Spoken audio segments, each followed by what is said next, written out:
Hello everyone, welcome back to Sedan Recipe. இன்றைக்கு நான் evening tea ஸ்நாக்ஸுக்கு ஒரு எக் பஃப் ஒன்று செய்ய போகிறேன்.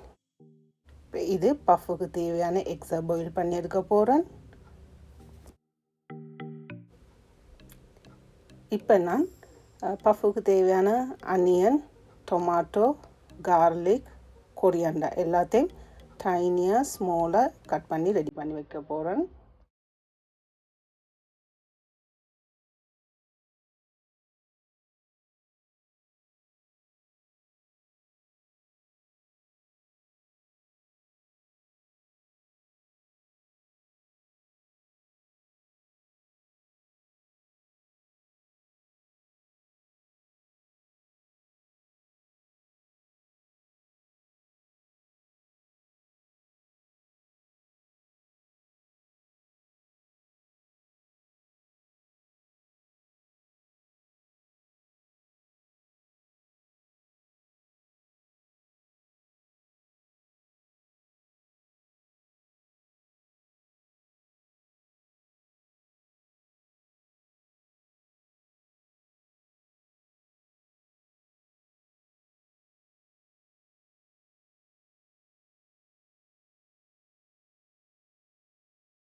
ஒரு பேனில் 3 to 4 டேபிள் ஸ்பூன் ஆயில் போட்டு அதில் கட் பண்ணி வச்சுக்கிற கார்லிக்கையும் போட்டு கொஞ்சம் வதங்க விட்டு பிறகு கட் பண்ணி வச்சுக்கிற அனியனையும் அதோடு சேர்த்து கொஞ்சம் குக் பண்ணி எடுப்போம்.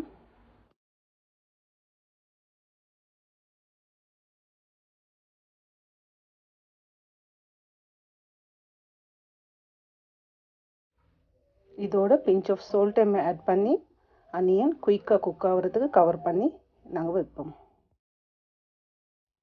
அனியன் ஆல்மோஸ்ட் குக் ஆகிட்டு இப்போ நான் ஸ்மாலாக கட் பண்ணி வச்சுக்கிற டொமாட்டோவையும் ஆட் பண்ணுறேன். இந்த டொமாட்டோவும் நல்லா குக் ஆகி வரணும். அப்போ தான் நல்லா இந்த அனியனோட இந்த டொமாட்டோ நல்லா ஸ்மாஷ் பண்ணி எடுக்கணும்.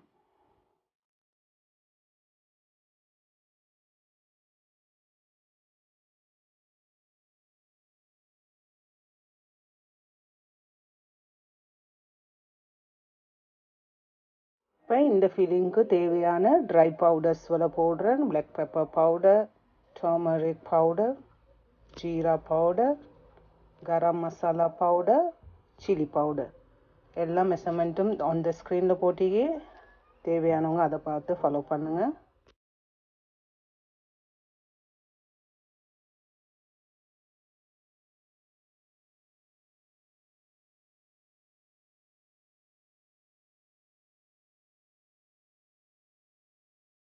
எல்லா ஸ்பைசஸ் பவுடரையும் போட்டு நல்ல ஒரு மிக்ஸாக கொடுங்க.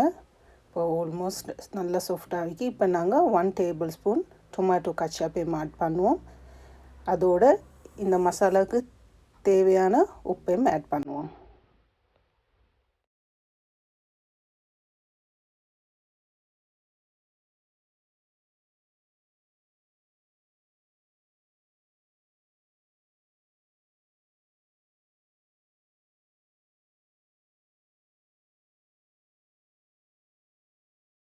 ஃபைனலாக சாப் பண்ணி வச்சுக்கிற கொரியாண்டர் ஆட் பண்ணி ஒரு லிட்டால் கவர் பண்ணி பர்னர் ஆஃப் பண்ணுவோம். Almost onion ready.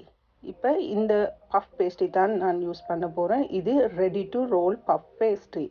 இது நீங்கள் ரோல் பண்ண தேவையில்லை, இது ரெடி பண்ணியே வச்சுக்குது.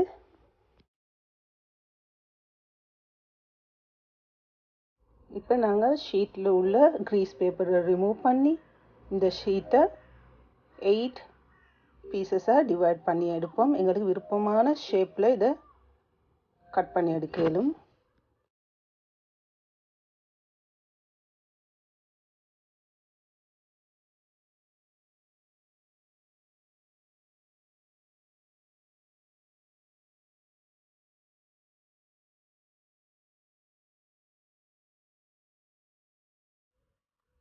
இப்போ நான் இந்த எக்ஸைம் 2 பீசஸாக கட் பண்ணி எடுக்கிறேன்.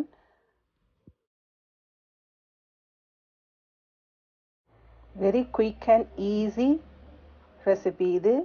ஜஸ்ட் 15 to 20 மினிட்ஸுக்குள்ளே பேக்கிங் பண்ணி ரெடி பண்ணி எடுக்கணும். நீங்களும் இதே மாதிரி ட்ரை பண்ணி பாருங்கள்.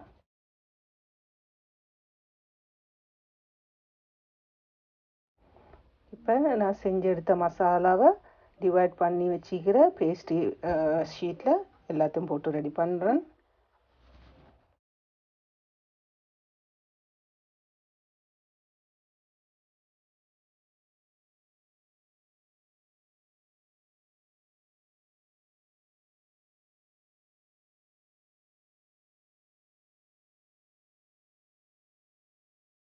இதுக்கிடையில் நாங்கள் ஓவனை ப்ரீ ஹீட் பண்ணுவோம் 2 மினிட்ஸுக்கு. இப்போ நான் பேக்கிங் ட்ரேக்கு க்ரீஸ் பேப்பர் போட்டு ரெடி பண்ணுறேன் பேஸ்ட்ரியை வைக்கிறதுக்கு.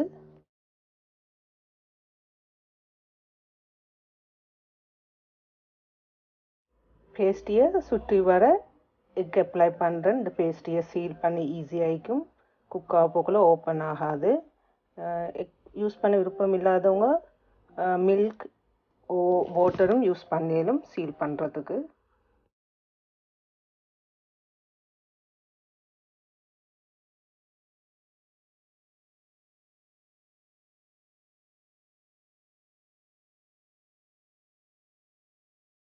எக்கை அந்த சுற்றி வர ஓரங்களுக்கு பூசி பிறகு ஃபோக்கை யூஸ் பண்ணி அந்த ஓரங்களை சீல் பண்ணுறேன்.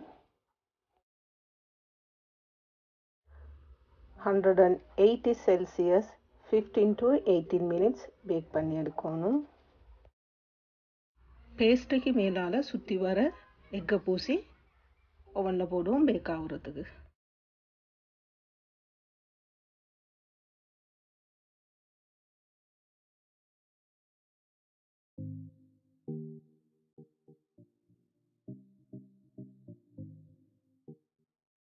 எக் பஃப் பேஸ்ட்ரி சூப்பராக வந்துக்குது.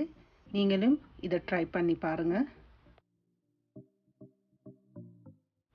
நான் போடுற வீடியோக்குள்ளே யாராவது ஒருத்தருக்காவது இந்த வீடியோ பிடிச்சிருக்கும் உங்களோட தோட்ட கீழே உள்ள கமெண்ட்ஸ் பாக்ஸில் போடுங்க. என் சேனலை லைக் பண்ணுங்கள், உங்களோட ஃப்ரெண்ட்ஸுகளோட ஷேர் பண்ணுங்கள், சப்ஸ்கிரைப் பண்ணாதவங்க சப்ஸ்கிரைப் பண்ணுங்கள். தேங்க்யூ.